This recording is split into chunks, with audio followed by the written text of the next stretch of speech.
My brother's crisis always came in March, right before my birthday. Every single year. I'm Morgan, I'm 26, and I've watched this happen since I turned 16. 3 days before my party this year, he called our parents at work saying he'd hurt himself. Nothing that required a hospital, nothing that could be verified, just enough to make them panic and cancel whatever I had planned. The year before, it was a mental health emergency. The year before that, he'd gotten into a fight and needed them to come pick him up from somewhere he wouldn't name. My mom would call me crying, apologizing, and I'd hear my dad in the background saying we'd reschedule. We never did. The worst part wasn't the canceled parties. It was how quickly they'd drop everything and leave, like I'd evaporate the second his name appeared on their phone. I'd catch my mom packing an overnight bag while I was setting out decorations. I'd watch my dad's face shift from present to somewhere else entirely. And my brother. He'd text me later with this half-smile emoji, like we were in on the same joke. We weren't. This year felt different, though. This year, I wasn't going to wait around to find out what he'd invented. My parents weren't bad people. That's what made it harder. My dad would help me with anything if I asked directly. He'd fix my car twice, drove me to the airport at 5 in the morning, listened when I bombed a job interview. My mom made this incredible lasagna that tasted like Sunday afternoons, and she'd always remember small things I'd mentioned weeks earlier, like when I said I liked a specific brand of tea. They showed up. They were just distracted. Especially by my brother. He was the golden child with a problem, which somehow made him more golden. I had a friend, Diane, whose family was actually toxic, screaming, doors slamming, real cruelty. She'd come to my house and relax like she'd entered a different dimension. "Your parents love you," she'd say, watching my mom set out snacks we didn't ask for. But love isn't just showing up physically. It's noticing when someone's heart is breaking in real time. My brother had learned early that crisis was currency in our house. He'd cash it in whenever he wanted attention, and my parents would spend it on him without thinking. I spent my teenage years being the reliable one, the daughter who didn't need anything, the one who could be postponed. By 26, I'd learned something quiet but certain. I couldn't make them see me if they'd already decided not to look. That winter, I started paying attention in a different way. Not angry attention, cold attention. I documented things without meaning to, just noticed patterns the way you'd notice a crack in a wall you walk past every day. My brother had been living in my parents' basement for 8 months. He was 32. He didn't have a job, didn't contribute to rent or groceries, and my mom still did his laundry. I'd seen the bills he'd racked up on their credit card, thousands in charges at bars and restaurants. When I asked my dad about it casually, he got defensive. "He's going through something," he said. But so was I. I was saving to buy a house. Every dollar mattered. Yet somehow my brother's emergencies always required my parents' immediate financial and emotional investment. One afternoon, I found a letter in my mom's purse when I was borrowing her car. I wasn't snooping. It fell out when I grabbed her keys. It was from my brother's therapist, addressed to my parents, recommending they set boundaries and stop enabling him. The letter was dated 14 months ago. My mom had never mentioned it. My dad had never mentioned it. Instead, they kept doing exactly what the therapist warned against. While I watched from the outside, the daughter who'd learned not to need anything because needing things in this family meant competing for scraps of attention. I folded the letter back up and put it where I'd found it. The day before my birthday, my brother texted the family group chat at 11 p.m. He'd been evicted from the basement, my parents' words, not his. He was devastated and needed to stay with them while he figured things out. My mom called me within minutes, her voice already fractured. She said they'd have to keep my birthday dinner small, just family at the house, nothing fancy. She didn't ask if that worked for me. She was already mentally packing to comfort him. That's when something clicked into place, sharp and final.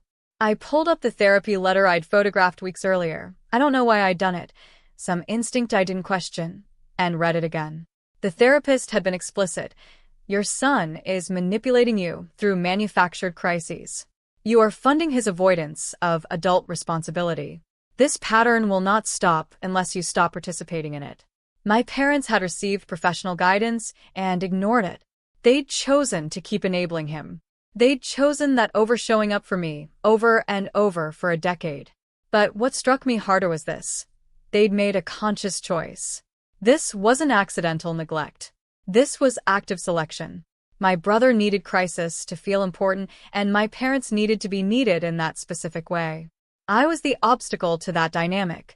The daughter, who didn't require rescue, who made them feel guilty for choosing him. So they'd train me out of asking. And I'd learned the lesson perfectly. I called in sick to work the next day. I didn't tell anyone what I was doing. Not Diane, not my coworkers, not even my therapist at our next session. I just didn't mention it. I spent 2 weeks moving quietly. I'd been saving aggressively for 3 years, and I had enough for a deposit on a small rental apartment 40 minutes away. I found one with a lease that could start in 2 weeks. I didn't tell my parents. Instead, I acted normal. I came to Sunday dinner. I responded to my mom's texts. I even helped her plan a family trip to the beach in June that I knew I wouldn't attend. My brother was still in the basement, by the way. The eviction had been theatrical. My dad had asked him to move out. My brother had staged a breakdown, and by day 3 my parents had relented. He was sleeping in his childhood bedroom, eating my mom's cooking, and my dad was giving him small loans he'd never pay back. I watched this with the clarity of someone watching a nature documentary. No anger anymore. Just observation. I started boxing up my things in my apartment, books, photos, the quilt my grandmother made me. I did it slowly, so I wouldn't have a sudden pile that looked like leaving. I opened a new bank account at a different branch. I changed my address with my employer, saying I was relocating for work. I was building an exit that looked like it happened gradually, naturally, like drift rather than escape. On the surface, I was still their daughter. Underneath, I was already gone. My mom started calling more frequently, not to check on me, to vent about my brother. He wasn't looking for jobs seriously. He was sleeping until noon. He'd borrowed her car and returned it on empty. She'd cry on the phone and I'd listen, making small sympathetic sounds, while I packed the last of my kitchen things into a box labeled books. She needed me to be her confidant, her emotional support about the son she was actively enabling. The irony was so sharp it almost felt cruel. But I stayed calm. I didn't point out the contradiction. I didn't say, "Mom, you're choosing this." That would have started a conversation I didn't need to have. Conversations required explanation, and explanation required me to care about being understood. I was done with that. My dad called once, asking if I wanted to go to a baseball game with him and my brother. I said I had plans. He didn't push. He never did with me. My lease started on a Friday. The night before, I sat at my parents' kitchen table for what would be the last normal dinner. My mom made lasagna. My brother complained about his job prospects. My dad talked about work. I ate and listened and said very little. When I left, I hugged them both. My mom held on longer than usual, like she sensed something shifting. I pulled away gently and told her I'd call soon. I meant it. I would call, but not from their house. Not as their daughter, who waited quietly for scraps of attention. From somewhere else entirely. I didn't make a dramatic announcement. I didn't send a letter or a text explaining everything. I simply stopped being available in the ways they'd trained me to be. When my mom called that first week, I was polite but brief. I had plans. I was busy. When she asked to visit my new place, I said soon but didn't commit to a date. My brother texted asking if I wanted to grab coffee, something he'd never done before, and I didn't respond. The silence was the point. It wasn't punishment. It was information. I was showing them, through my absence, what I'd been trying to say through my presence for 10 years. I matter too. About 3 weeks in, my dad showed up at my apartment unannounced. He looked smaller than I remembered, uncertain. He asked if he'd done something wrong. That's when I finally spoke clearly. I told him about the therapy letter. I told him I'd seen the pattern since I was 16. I told him that every time they canceled on me for my brother, they were telling me I wasn't worth the effort. I wasn't angry. I was steady. I watched his face process this. The guilt, the defensiveness, the dawning understanding that he couldn't fix this with an apology or a promise to do better. Because doing better required him to change how he related to my brother, and he wasn't ready for that. He left without much resolution. That was the real moment. Not vindication. Just clarity. My parents had finally noticed me by watching me leave. 3 months later, my mom reached out through email. Not a call, email felt safer for both of us. She said she and my dad had started family therapy. She didn't apologize directly, but she acknowledged that they'd made mistakes about balance. My brother had finally moved out and gotten a job, though she didn't say if that was coincidence or consequence. She asked if I'd be willing to have dinner with them, just the three of us. I said yes, but not yet. I'm not ready to pretend everything's fine, and I'm not interested in performing forgiveness for their benefit. Maybe that will change. Maybe it won't. The apartment I rented is small, 1 bedroom, old hardwood floors, a kitchen barely big enough for 2 people. I like it because it's mine. No one gets to live here rent-free.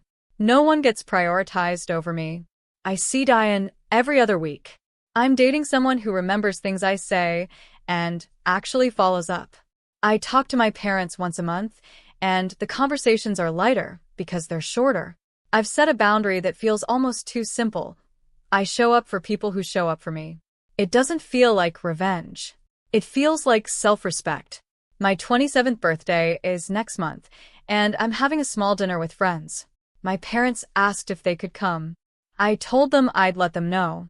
Not because I'm punishing them, because I'm finally allowed to decide what I want, without guilt, without sacrifice, without waiting for someone else's crisis to determine my worth. That's the real shift. Not leaving them. Learning to stay with myself.